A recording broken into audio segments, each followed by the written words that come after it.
नमस्कार प्यारे साथियों, एक बार फिर से स्वागत है आप सभी का हमारे ऑनलाइन स्टडी प्लेटफॉर्म पर।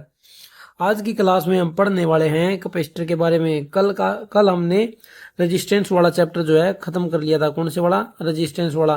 3 क्लासेस हमने रेजिस्टेंस में की है। अगर आपने अभी तक रेजिस्टेंस वाली जो क्लास है वो नहीं देखी है तो सबसे पहले आप रेजिस्टेंस को समझ लीजिए कि रेजिस्टेंस क्या होता है। उसके बाद आप संधारित्र वाली ये क्लास करना। ठीक है दोस्तों, आज क्या पढ़ने वाले हैं हम कि कैपेसिटर क्या होता है, कैपेसिटर के कितने प्रकार होते हैं और उसकी धारिता के बारे में पढ़ने वाले हैं। कैपेसिटिव रिएक्टेंस के बारे में पढ़ने वाले हैं। कैपेसिटिव बंधकता क्या होती है यानी कि और डाइलेक्ट्रिक स्ट्रेंथ क्या होती है।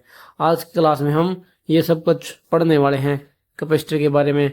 दोस्तों, अगर आप हरियाणा ALMSA की तैयारी कर रहे हैं तो आप हमारे इस बैच से लगातार जुड़े रहिए ताकि आपका सिलेक्शन बिजली बोर्ड में हो सके या फिर अन्य कोई डिपार्टमेंट में हो सके जहां पर भी इलेक्ट्रीशियन की पोस्ट निकलेंगी। यदि आपका कोई दोस्त है वो भी इलेक्ट्रीशियन की तैयारी करना चाहता है तो उसे भी आप हमारे बैच के बारे में बता सकते हैं। यदि आप कोई सेंटर के एग्जाम की तैयारी कर रहे हैं तब भी आप हमारे इस बैच के बारे में अपने दोस्त को बता सकते हैं। तो चलिए वीडियो को स्टार्ट करते हैं, समझते हैं कि कैपेसिटर क्या होता है।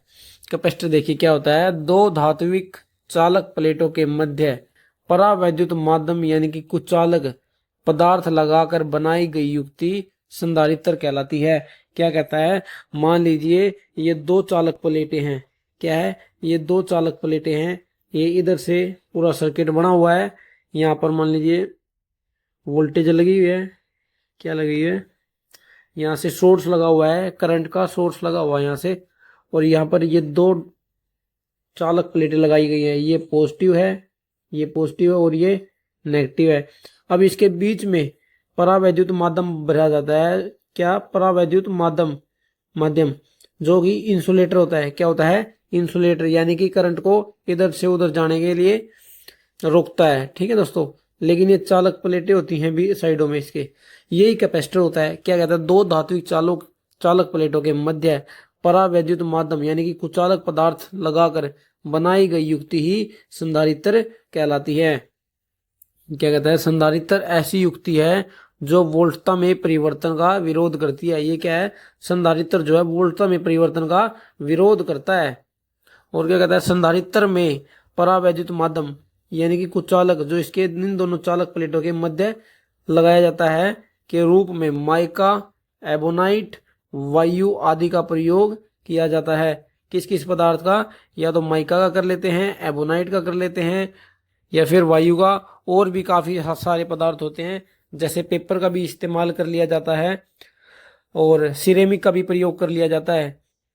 वो देखा जाता है कि किस जगह पर यूज करना है, जगह के हिसाब से ही परावैद्युत माध्यम यूज किया जाता है। और संधारित्र में जो चालक प्लेटें हैं, चालक प्लेटों के लिए टिन, एल्यूमिनियम आदि धातुओं का प्रयोग किया जाता है।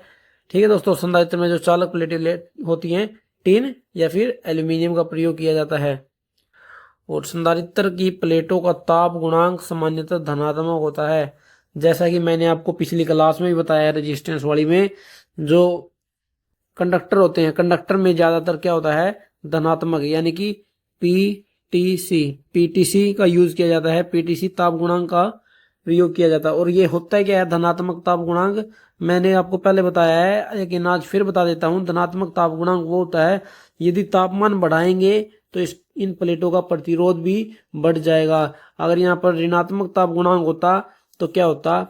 तापमान घटने पर प्रतिरोध बढ़ता और तापमान बढ़ने पर प्रतिरोध घट जाता।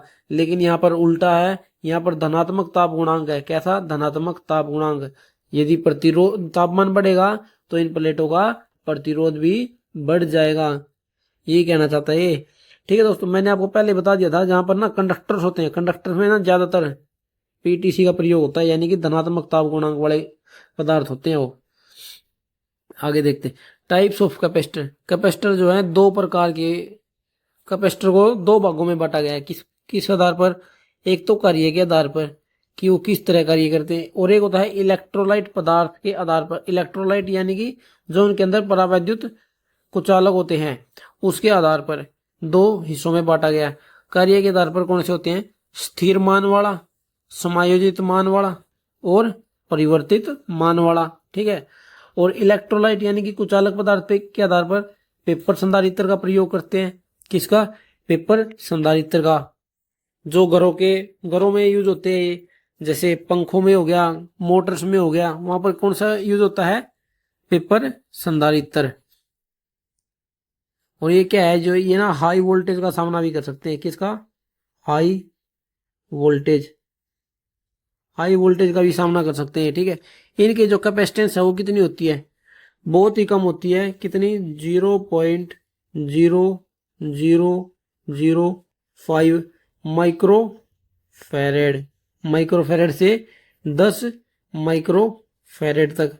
कितने से? 0.005 से 10 माइक्रो फेरेड तक इनका इस्तेमाल होता है, ठीक है दोस्तों।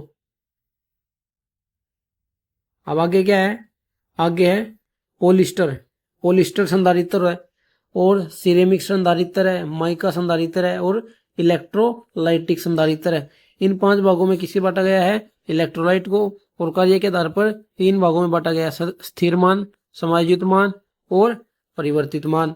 चलिए समझते हैं क्या होता है कार्य के आधार पर। कार्य के आधार पर संधारित्र के प्रकार जो है स्थिर, सबसे पहले समझते हैं स्थिर मान वाला संधारित्र। वे संधारित्र जिनका मान बाद में बदला नहीं जा सकता। मान लीजिए एक बार संधारित्र बन गया तो उसका जो है मान बदला नहीं जा सकता, ठीक है। इनका उपयोग क्या होता है? घरेलू पंखे का संधारित्र है, जैसे घर के पंखे होते हैं। घरेलू मोटर के संधारित्र है। आपने देखा होगा, आप उनका मान ना घटाते हो ना बढ़ाते हो। जो पंखे में कैपेसिटर लगा होता है वो एक ही बार लगा देते हैं, उसके साथ कोई छेड़खानी नहीं करते हैं, ठीक है। घरेलू पंखे का संधारित्र, उसमें क्या होता है? स्थिर मान वाले।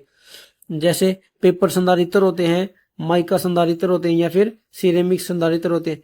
ज्यादातर ना घरों में कौन सा यूज होता है? Paper capacitor. कौन सा? Paper capacitor. आगे कौन सा है? समायोजित मान वाला संधारित्र। वे संधारित्र जिनमें मान को पेंच को घुमाकर बदला जा सकता है, यानी कि कोई पेंच होता है उसको जो है घुमाने से जो है कम या ज्यादा हम कर सकते हैं संधारित्र के मान को। जैसे ट्रिमर हो गया या फिर पैडर संधारित्र हो गया, ठीक है दोस्तों। ट्रिमर या फिर पैडर संधारित्र इंपॉर्टेंट है ये, इनको इसको याद रखना। ट्रिमर और जो पैडर संधारित्र होते हैं ये समायोजित मान वाले संधारित्र होते हैं। एग्जाम में आ सकता है ये सवाल। आगे कौन सा है? परिवर्तित मान वाला। वे संधारित्र जिनके मान एक सीमा के अंदर रहकर बदला जा सकता है उन्हें परिवर्तित मान संधारित्र कहते हैं।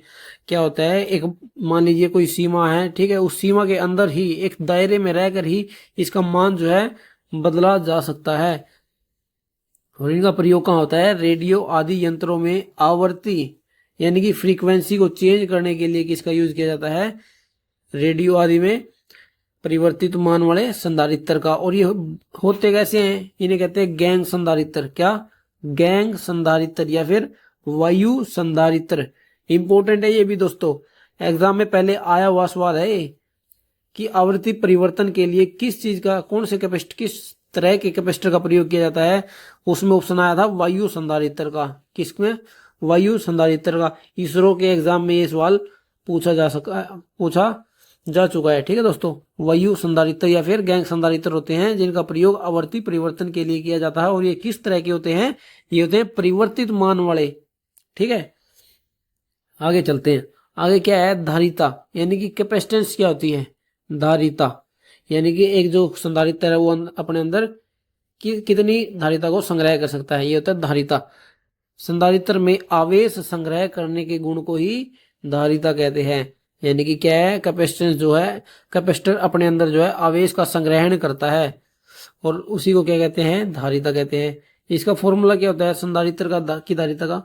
C बराबर Q/V। C बराबर Q/V। इंपॉर्टेंट है, याद रखना इसे। धारिता का मात्रक क्या होता है? फैराड या फिर कूलाम प्रति वोल्ट। जैसे Q से कूलाम, V से वोल्ट।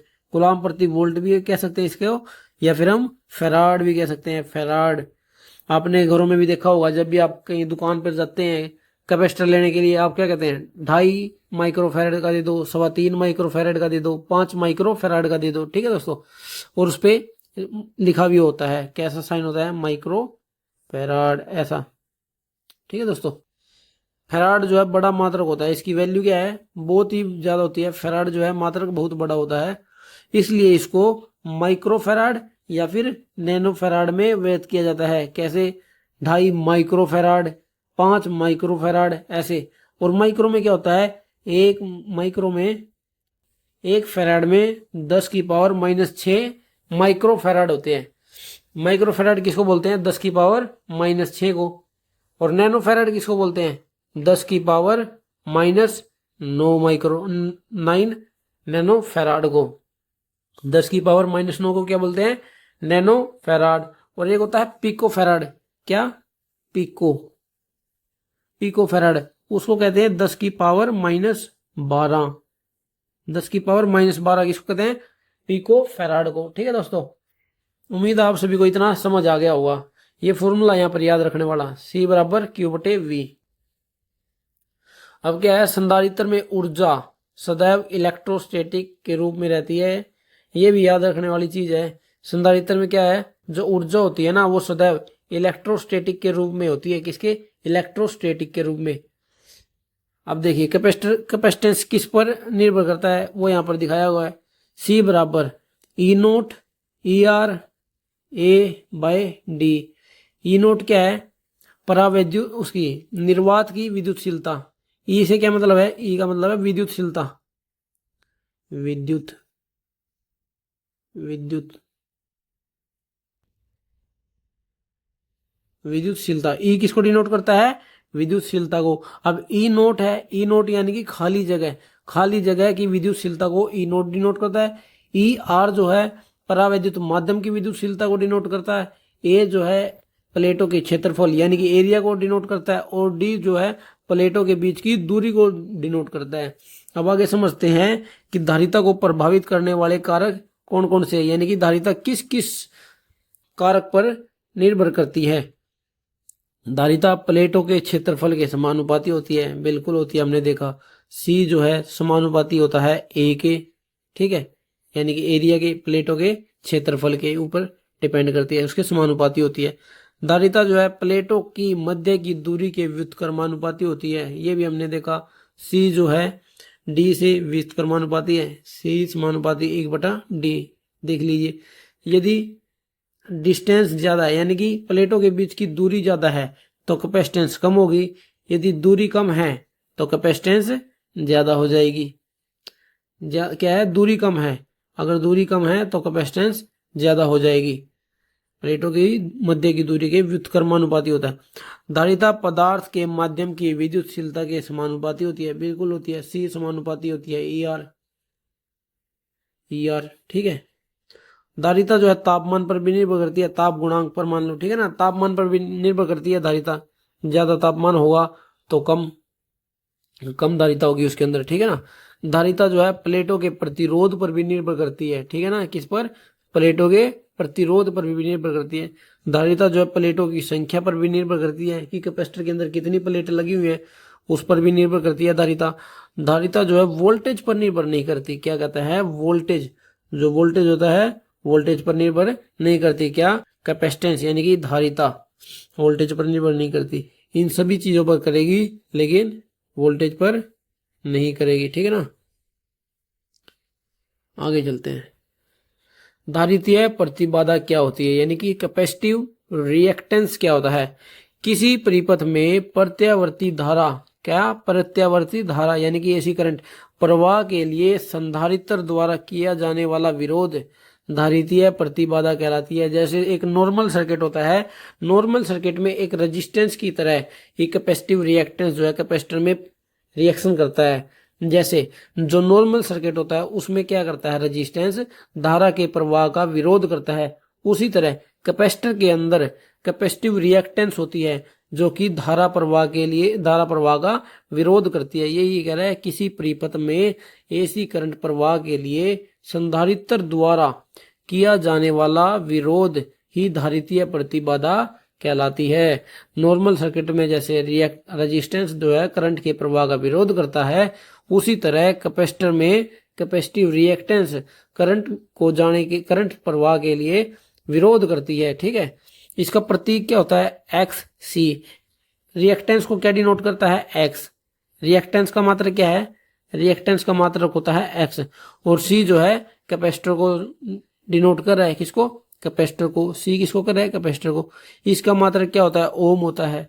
मात्रक क्या होता है, ओम। किसका, कैपेसिटिव रिएक्टेंस का। अब एक्स सी कैपेसिटिव रिएक्टेंस का मात्रक क्या होता है, 1/2 पाई एफ सी। इसका फॉर्मूला होता है 1/2 पाई एफ सी। एफ यहाँ पर फ्रीक्वेंसी को डिनोट कर रहा है, सी यहाँ पर कैपेसिटेंस को डिनोट कर रहा है। और ओमेगा क्या होता है, ओमेगा जो है, ओमेगा होता है 2 पाई एफ। इसलिए हम इसको 1/ओमेगा सी भी कह सकते हैं। क्या कह सकते हैं, 1/ओमेगा सी भी कह सकते हैं। ओमेगा को हम 2 पाई एफ कह सकते हैं। 2 पाई एफ का मान हमने यहाँ पर रख दिया ओमेगा, ठीक है। और क्या कहता है, यदि कैपेसिटर में डीसी धारा का उपयोग किया जाता है तो धारितीय प्रतिबाधा का मान अनंत हो जाता है। यानी कि जो कैपेसिटिव रिएक्टेंस है, कैपेसिटिव रिएक्टेंस क्या हो जाती है, अनंत, यानी कि इन्फिनिटी हो जाती है। कब, जब कैपेसिटर में डीसी करंट का यूज किया जाता है। आप कहेंगे सर ये ऐसे कैसे होता है, चलिए इसको ना सोल्व करके दिखाता हूं आपको। एक्स सी बटा में 1/2 पाई एफ सी इसका फॉर्मूला होता है। हमें पता है डीसी करंट में फ्रीक्वेंसी कितनी होती है, डीसी करंट में फ्रीक्वेंसी होती है 0। डीसी में फ्रीक्वेंसी कितनी होती है, 0। अब यहाँ पर एफ का मान रख दीजिए, 2 पाई एफ, 0 हो गया। सी ये 0 तो ये सब 0, 1/0। 1/0 क्या होता है, इन्फिनिटी। 1/0 क्या होता है, इन्फिनिटी। इस तरह कैपेसिटिव रिएक्टेंस का मान क्या हो जाता है, इन्फिनिटी। ठीक है दोस्तों, कभी भी आप डीसी करंट का यूज करोगे ना कैपेसिटर में, तो वहां पर जो धारितीय प्रतिबाधा का मान अनंत हो जाता है, तो उसमें करंट जाएगा नहीं, करंट उसके अंदर नहीं जाता है। अब आगे क्या कहते हैं, संधारित्र में जो संग्रहित ऊर्जा है कितनी होती है, संधारित्र में संग्रहित ऊर्जा कितनी होती है, एनर्जी स्टोर्ड इन कैपेसिटर। संधारित्र में संग्रहित ऊर्जा की इकाई क्या होती है, जूल। जूल या फिर वाट सेकंड। ऊर्जा, ऊर्जा को आप समझ लीजिए, ऊर्जा का मात्रक क्या होता है, ऊर्जा का मात्रक होता है जूल। ऊर्जा का मात्रक जूल होता है, ये आप हर जगह याद रख लीजिए। हमने पिछले चैप्टर में भी जब हम डीसी थ्योरी पढ़ रहे थे तब भी मैंने आपको बताया था ऊर्जा के बारे में, ठीक है। जूल होता है। ऊर्जा को न तो कभी नष्ट किया जा सकता है और ना ही इसे पैदा किया जा सकता है। इसे केवल एक रूप से दूसरे रूप में बदला जा सकता है, ठीक है। ऊर्जा भी यही होती है। और क्या होता है, कब स्टोर्ड, यानी कि W बराबर 1/2 CV स्क्वेयर। W बराबर 1/2 CV स्क्वेयर क्या होता है, ये होते हैं एनर्जी स्टोर्ड इन कैपेसिटर, यानी कि संधारित्र में संग्रहित की गई ऊर्जा क्या होती है, 1/2 CV स्क्वेयर। अब मैंने आपको एक फॉर्मूला बताया, Q बराबर C/V। अब अगर हम Q बराबर क्या होता है, नहीं ये तो गलत हो गया, Q बराबर CV होता है। क्या होता है, Q बराबर होता है CV। और C का क्या मान हो गया, C का मान होगा Q/V। अगर हम इस C के मान को इस C के मान की जगह रख दे, क्या, 1/2, C का मान क्या है, Q/V, Q/V। और ये V स्क्वेयर यहाँ पर पहले से ही है, क्या है, V स्क्वेयर। अब एक V से एक V जाएगा। अब इसको हम क्या कह सकते हैं, 1/2 QV, यानी कि इस 1/2 CV स्क्वेयर को हम 1/2 QV भी कह सकते हैं। हमें इसको बदलने की जरूरत क्यों पड़ी, इसको बदलने की जरूरत इसलिए पड़ी, यदि वो एग्जाम में हमें न्यूमेरिकल दे देता है, C की जगह यदि वो Q की वैल्यू डाल देता है, तो हमें इस फॉर्मूले का यूज करना पड़ेगा, ना कि इसका। ठीक है दोस्तों, क्योंकि एग्जाम में वो जरूरी नहीं है कि C की ही वैल्यू दे संग्रहित ऊर्जा को निकालने के लिए, वो Q की वैल्यू भी दे सकता है, Q की और वोल्टेज की, ठीक है। तो हम वहां पे किस फॉर्मूले का यूज करेंगे, 1/2 QV का। आपको कोई ज्यादा याद रखना, आपको बस दो चीजें याद रखनी है, 1/2 CV स्क्वेयर और एक Q बराबर CV। Q बराबर CV। यदि आपको ये दो फॉर्मूले याद है तो आप कोई भी फॉर्मूला इनसे बना सकते हो। जैसे C का क्या लिख दिया, Q/V। अब V का निकालना है, V का Q/C कर देंगे, ठीक है। इससे फॉर्मूले बनते रहते हैं, इसलिए आपको दो याद रखना है, 1/2 CV स्क्वेयर, Q बराबर CV। CV रमन किस चीज से याद रख सकते हैं, इसको याद रख सकते हैं CV रमन। क्या, CV रमन, Q बराबर CV, Q बराबर CV, ठीक है, बिल्कुल आसान है। आगे चलते हैं। संधारित्र का भंजन विभव यानी कि break down potential of capacitor. क्या कौन सी? Break down voltage. भंजन विभव, पोटेंशियल को क्या कहेंगे? पोटेंशियल वोल्टेज, इसलिए विभव हो गया वोल्टेज। ब्रेक डाउन वोल्टेज वह मान है जहां से परावैद्युत अपना काम करना बंद कर देता। परावैद्युत यानी कि जो कुचालक पदार्थ यूज किया जाता है कि इसके अंदर, कैपेसिटर के अंदर, यानी कि कोई कैपेसिटर है उसको इतनी वोल्टेज दे दी जाए, उसको इतनी वोल्टेज दे दी जाए कि जो इसके अंदर का परावैद्युत माध्यम है वो अपना काम करना बंद कर देता है, तो उसी वोल्टेज को ब्रेकडाउन वोल्टेज कहते हैं। जैसे इसके अंदर जो ये वोल्टेज, इसके अंदर परावैद्युत पदार्थ है, इसकी कैपेसिटी है 24 वोल्ट की। कितनी? कि ये 24 वोल्ट को अपने अंदर आसानी से सहन करने देगा, लेकिन जैसी 24 वोल्टेज से ज्यादा होगी तो ये अपना काम करना बंद कर देता है, और 24 वोल्ट से ऊपर वाली जो वोल्टेज होगी उसी को हम ब्रेकडाउन वोल्टेज कहेंगे। क्या? ब्रेकडाउन पोटेंशियल कहेंगे। जहां से परावैद्युत अपना काम करना बंद कर देता है उसी को ब्रेकडाउन वोल्टेज कहते हैं। संधारित्र में परावैद्युत की यह भंजन सामर्थ्य पदार्थ की मोटाई पर निर्भर करती है। क्या? जो पदार्थ इसके अंदर परावैद्युत का जो पदार्थ होता है वो यूज किया जाता है उसके हिस्सा, उसके मोटाई पर निर्भर करती है। ठीक है? क्या? Breakdown voltage. इसका मात्रा क्या होता है? वोल्ट प्रति mm। क्या? वोल्ट प्रति mm, वोल्ट प्रति मिलीमीटर इसकी, इसका मात्रक होता है। ठीक है दोस्तों, आगे समझ ब्रेकडाउन वोल्टेज। परावैद्युत सामर्थ्य है। डाइलेक्ट्रिक स्ट्रेंथ क्या होती है? डाइलेक्ट्रिक स्ट्रेंथ क्या होती है? ठीक है दोस्तों, जो उसके अंदर परावैद्युत माध्यम होता है ना, उसके अंदर उसी की स्ट्रेंथ को डाइलेक्ट्रिक स्ट्रेंथ कहते हैं। जैसे पदार्थ का वह गुण जो भंजकता का विरोध करता है। किसका? जो भंजकता का विरोध करता है, या जो बिना ब्रेक हुए अपने सामर्थ्य के अनुसार ब्रेकडाउन का विरोध करे, परावैद्युत सामर्थ्य कहलाता है। यानी कि कोई भी जो पदार्थ हम यूज करेंगे ना, उसकी जो डाइलेक्ट्रिक स्ट्रेंथ होती है वो जो है ब्रेकडाउन वोल्टेज का विरोध करती है। किसका? भंजकता का, ब्रेकडाउन वोल्टेज का विरोध करती है। उसे क्या कहते हैं? डाइलेक्ट्रिक स्ट्रेंथ कहते हैं। ठीक है दोस्तों आज की वीडियो में बस इतना ही। कैपेसिटर का कल हम पार्ट 2 करने वाले हैं। कल क्या करेंगे? हम कैपेसिटर का पार्ट 2 करेंगे, और क्या समझेंगे? हम समझेंगे कि कैपेसिटर का जो कनेक्शन होते हैं, कैपेसिटर के कनेक्शन किस तरह किए जाते हैं। सीरीज में किए जाते हैं, पैरेलल में किए जाते हैं, स्टार डेल्टा में किए जाते हैं, क्यूब में किए जाते हैं, और टोटल कैपेसिटेंस कितनी निकलती है सीरीज में लगाने के बाद, क्या फॉर्मूला होगा। यदि हम उन्हें पैरेलल में लगाएंगे तो वो किस हिसाब से निकालेंगे, स्टार से डेल्टा में कैसे बदलेंगे, और डेल्टा से स्टार में कैसे बदलेंगे, ये सब पढ़ने वाले हम कल की वीडियो में। ठीक है दोस्तों, और क्या पढ़ेंगे? संधारित्र का आवेशन कैसे होता है, संधारित्र का विसर्जन कितना होता है, और समय नियतांक क्या होता है इसमें, और कुछ न्यूमेरिकल करने वाले हैं कल की क्लास में कैपेसिटर के ऊपर। ठीक है दोस्तों, जो मेन पार्ट था वो आज हमने इस वीडियो में अपने पढ़ लिया है। जो मेन हेडिंग्स होती है कैपेसिटर की, कैपेसिटर क्या होता है। ठीक है दोस्तों, कल की वीडियो में हम ये सब पढ़ने वाले हैं। दोस्तों अगर आपको वीडियो अच्छी लगी हो तो वीडियो को लाइक करना, सब चैनल को सब्सक्राइब कर देना, और अपने दोस्तों के पास भी ये वीडियो शेयर करना जो भी हरियाणा ALMSA की तैयारी कर रहा है। मिलते हैं एक अगली वीडियो में।